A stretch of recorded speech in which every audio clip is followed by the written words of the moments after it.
Are you ready to level up your experience on YouTube? Because this channel is all about bringing you fresh ideas, exciting content, and something worth your time.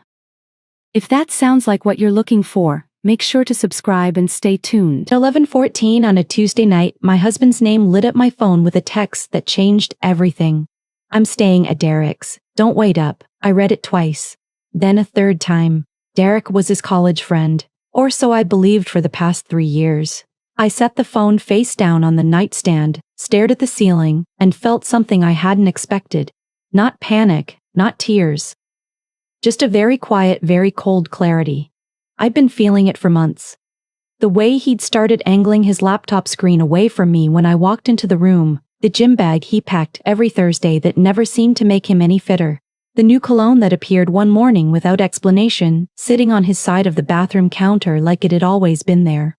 Small things. The kind of things you talk yourself out of noticing because the alternative, what it might mean, is too heavy to carry while you're also managing a full-time job, a mortgage, and the quiet hope that your marriage is still what you thought it was.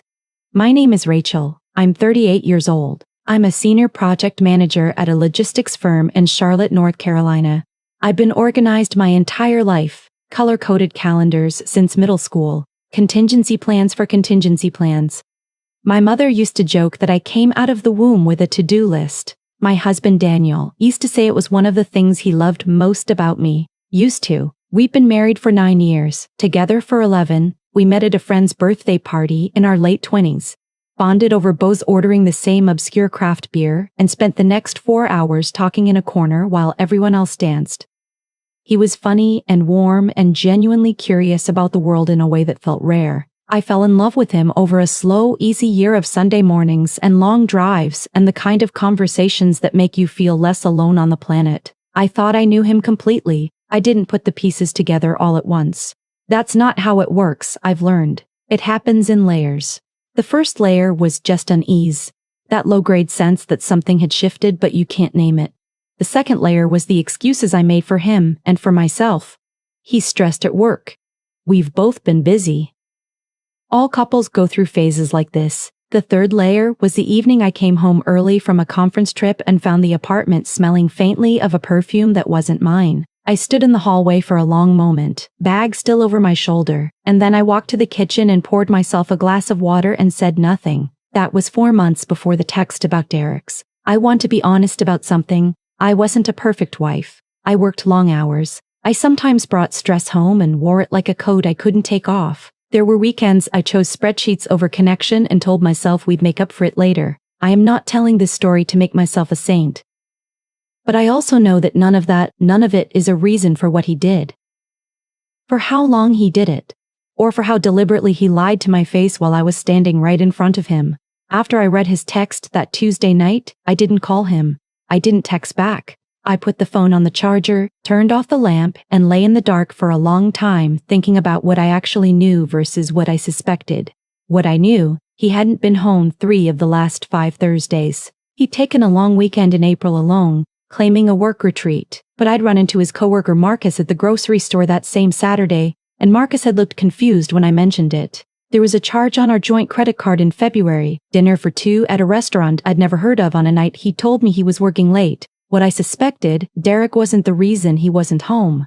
I got up at 6 the next morning, made coffee, and called my sister. My sister is 4 years older than me and has the particular quality of being honest without being cruel. I told her everything in one long, unbroken stream while standing on our back porch in my bathrobe, watching the neighbor's dog investigate the fence line. She didn't gasp. She didn't offer false comfort. She said, "Okay, what do you need to do first?" That question cut right through the fog. What I needed to do first was know for certain, not suspect. No, because I was not going to blow up my marriage or my carefully constructed life on the basis of a bad feeling in a mysterious cologne. I want to be clear. I didn't hire anyone. I didn't go through his phone while he slept, or follow him in my car. What I did was much simpler, and it was something I should have done the moment I noticed the first crack. I started paying attention. Deliberately, methodically, without tipping my hand. Over the next 2 weeks, I kept a quiet record.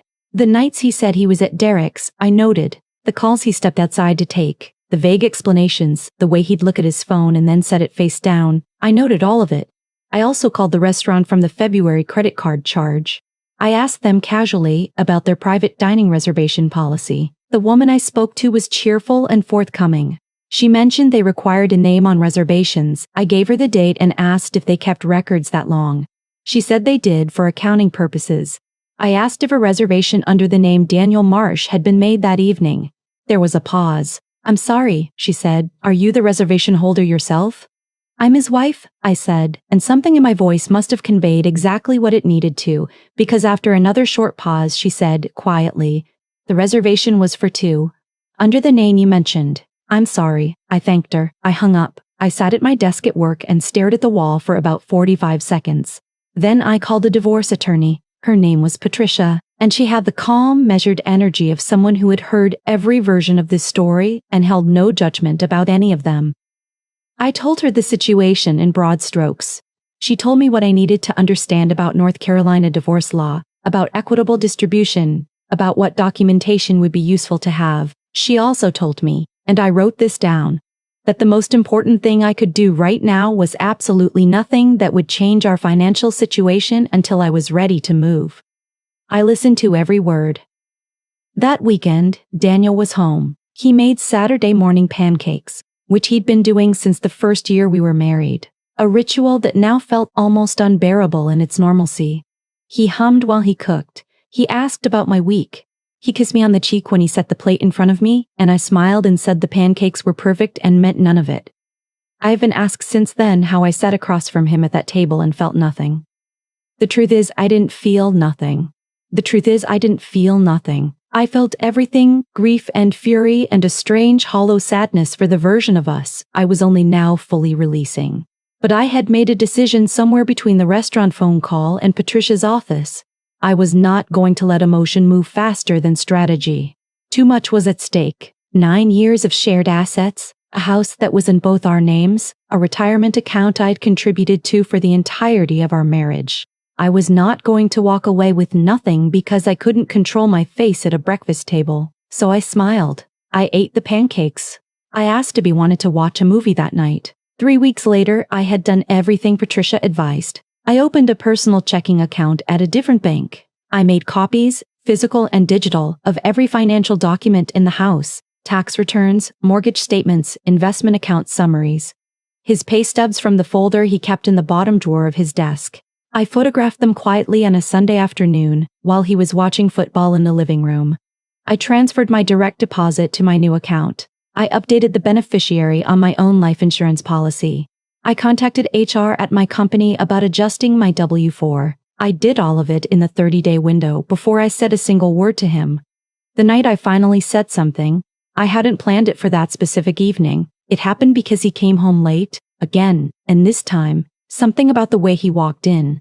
The ease of it, the complete absence of guilt on his face, something about the way he dropped his keys on the counter and said, "Hey, did you eat?" Like nothing in the world was wrong. Something in me simply decided it was time. I was sitting at the kitchen table with a cup of tea. I looked at him and said, "I know about Megan."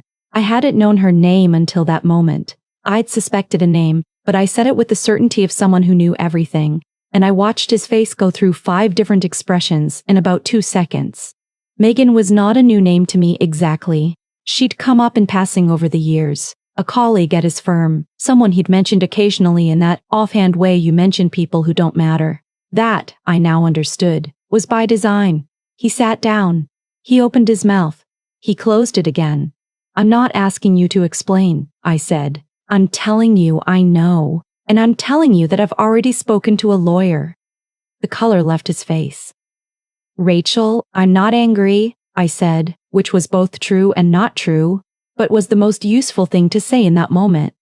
"I've had a few weeks to get to not angry. You should take the time you need to get there too, because we're going to need to have some very calm, very practical conversations about what happens next." He tried. He did the things that people do in those moments. The apologies.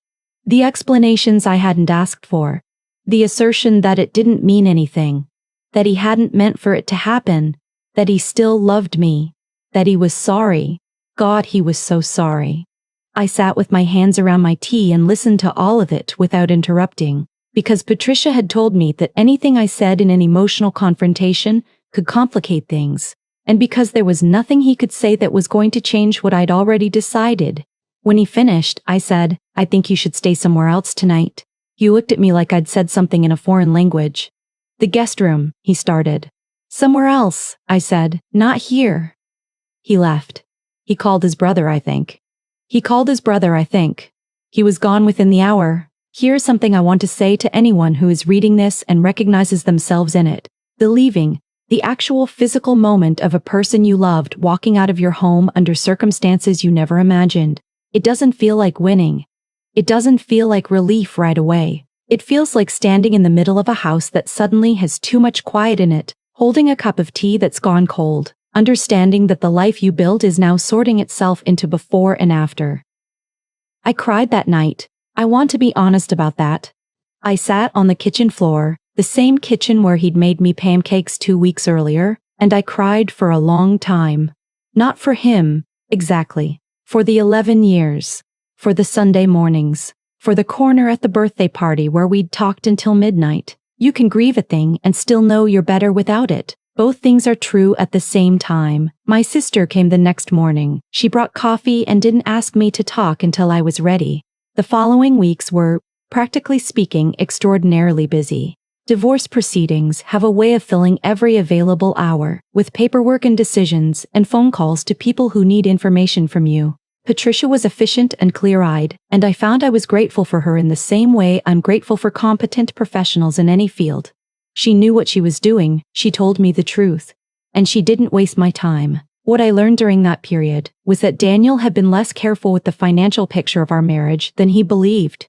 The joint credit card had a longer history of unexplained charges than the February dinner. There were hotel stays I couldn't account for and charges in cities he'd claimed to be visiting for work. Patricia's eyes didn't widen when I showed her she'd seen this pattern many times, but she noted each one carefully. The house negotiation was the most difficult part. We'd bought it 5 years into the marriage, at a time when we were genuinely happy, when I believed we were building something permanent. I had strong feelings about the house, I won't pretend otherwise, but Patricia helped me understand where I should hold firm and where I should let go. And by the time we reached a final agreement, I had what I needed, a fair settlement, my retirement account intact, a buyout for my share of the house equity that I'd already decided would become the down payment on a place of my own. Daniel and Megan are together now, as far as I know. I've heard this through the peripheral network of mutual friends that persists after any divorce, the quiet updates you absorb without seeking them. I don't track it. I made a conscious decision early on that what happened in his life after ours ended was genuinely not my business, and I've largely kept to that. I moved into my own apartment in October. It's smaller than the house, obviously, and for the first few weeks the size of it felt significant, like a commentary on how much I'd lost. But I painted the living room a color I'd always liked and that Daniel had vetoed years ago. I bought a couch that was purely mine. I arranged my bookshelves exactly how I wanted them without negotiating the aesthetic with anyone. I'm not going to tell you I woke up one morning feeling completely fine. That's not how it works. Healing from a long betrayal, from the specific kind of loss that comes with discovering that the person you trusted most was living a different life alongside yours. That takes time. Some mornings were harder than others. Some weeks I had to actively talk myself out of the mental spiral of retracing every conversation, every trip, every moment I should have noticed but didn't. That's a particular kind of cruelty that betrayal leaves behind. It makes you doubt your own perception of your own life. What helped was this. I made a list, one evening about 2 months after I'd moved out, of everything I knew to be true about myself. Not in relationship to him. Not in the context of what had happened.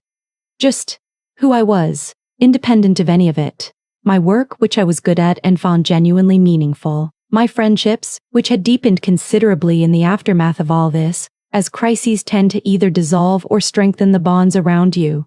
My sister, my ability to handle an impossible situation with more steadiness than I knew I had. I read that list on the mornings that were hard. I also want to say something about the moment I understood I was going to be okay. Not fine. Okay. It happened on a Saturday afternoon in November, about 6 weeks after I'd moved in. I was making dinner for the first time in the new place, nothing special. Just pasta and a jar of sauce and a glass of wine, and I realized I'd been humming. Not performing contentment for anyone, not trying to feel something I didn't. Just humming, alone in my kitchen, because the moment was quiet and the apartment smelled like garlic and olive oil, and something in me had relaxed in a way I hadn't felt in a very long time. The life I have now is different from the one I had. I won't pretend that different means better in every way, or that I don't sometimes feel the particular loneliness of rebuilding from scratch in your late 30s, or that the whole experience didn't change me in ways I'm still mapping. But it's mine, entirely, completely mine. No one is lying to me in it. No one is moving through it with a secret life running parallel to our shared one. I used to think the worst thing that could happen to me was losing the marriage. I spent years, I think, on some level living in low-grade fear of exactly that. And then it happened. And I found out that the worst thing you can imagine is survivable. More than survivable. That on the other side of the thing you were afraid of, there is, if you're willing to do the work, if you're willing to move carefully and clearly and without letting panic make decisions on your behalf, there is a life that's honest. I'll take honest. A few weeks ago, I went back to the restaurant, the one from the February credit card charge. I don't entirely know why I was in that part of the city for a work dinner that got cancelled. And I found myself standing outside it on the sidewalk, looking at the menu in the window. I went in. I sat at the bar, by myself, and I ordered a glass of wine and something small to eat, and I watched the restaurant do what restaurants do on a Friday evening. The tables filling, the conversations overlapping, the quiet hum of people in each other's company. The woman who'd spoken to me on the phone that afternoon months ago was behind the bar. I recognized her voice when she took my order. I don't know if she recognized me. She didn't say anything, and neither did I. I sat there for an hour. I finished my wine. I left a good tip. Walking back to my car, I noticed something. I wasn't angry anymore. Not suppressing it, not managing it, not channeling it into productivity so I wouldn't have to feel it. Just genuinely, quietly not angry. Like it had burned through its own fuel somewhere along the way, and what was left was just the clean, open space of whatever came next. I drove home with the windows down, even though it was cold. I'd forgotten how much I liked doing that. I still make coffee every morning. I still keep a color-coded calendar. I still build contingency plans for contingency plans. Some things about me were never going to change regardless of what happened. But there's one thing I do differently now. Every morning, before I open the calendar or check my email or start planning the day, I sit with my coffee for exactly 5 minutes, and I don't plan anything.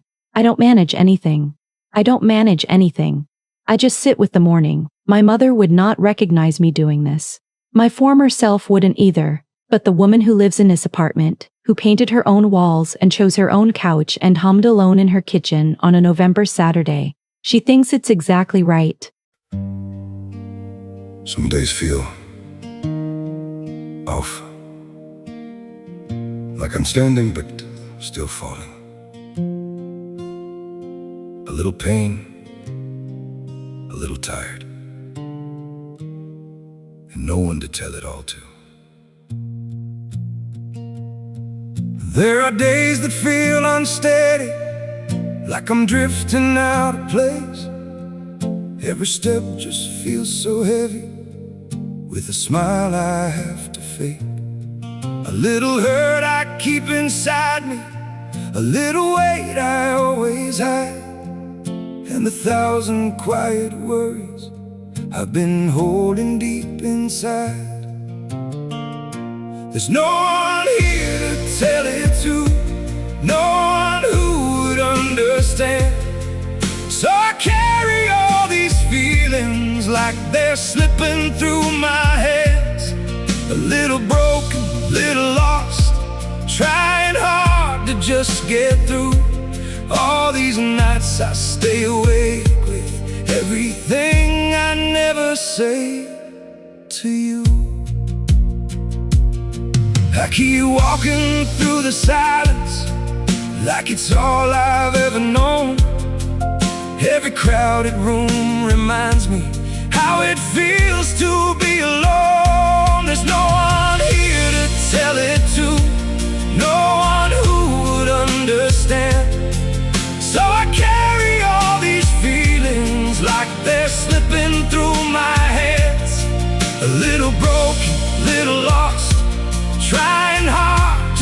just get through all these nights I stay awake with everything I never say to you.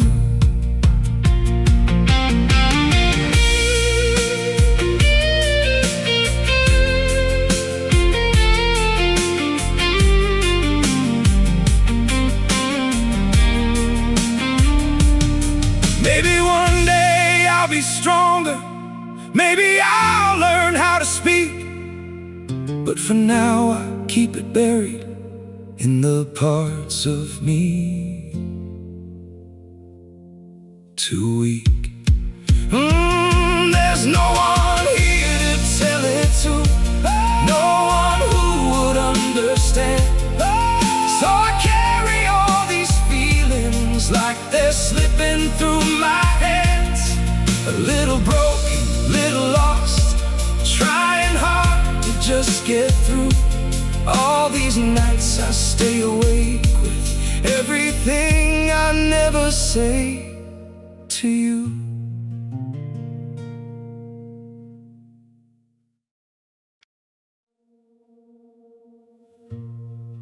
Don't pity me.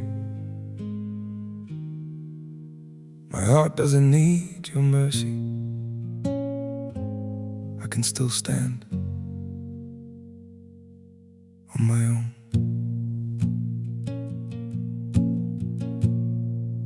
I was broken by your leaving, fell deeper than I thought I would, but pain has taught me how to heal now and survive what once I couldn't. You don't have to look back sadly, don't reach out with guilty hands. What you shattered made me stronger, now I rise where I once collapsed. My heart doesn't need your pity, not another empty sign.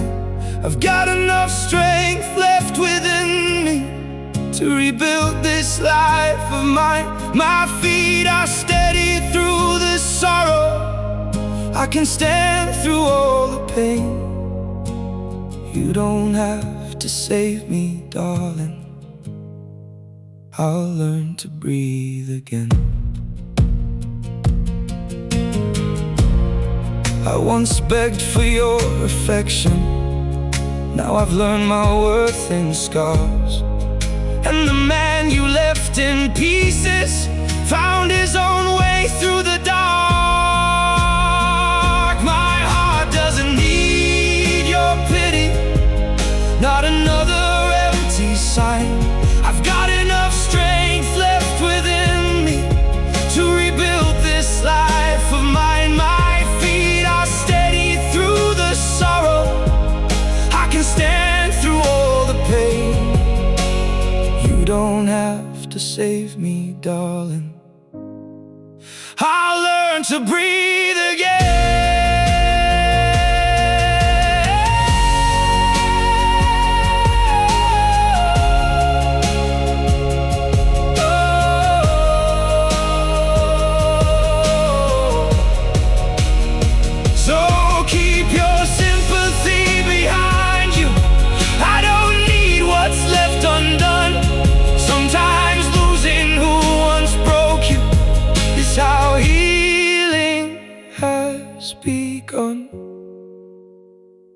My heart doesn't need your pity, not another empty sign.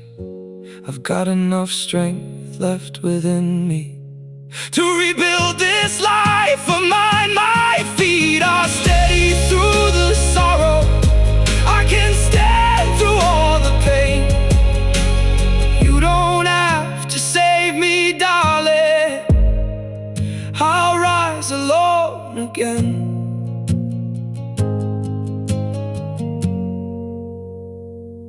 I'll rise alone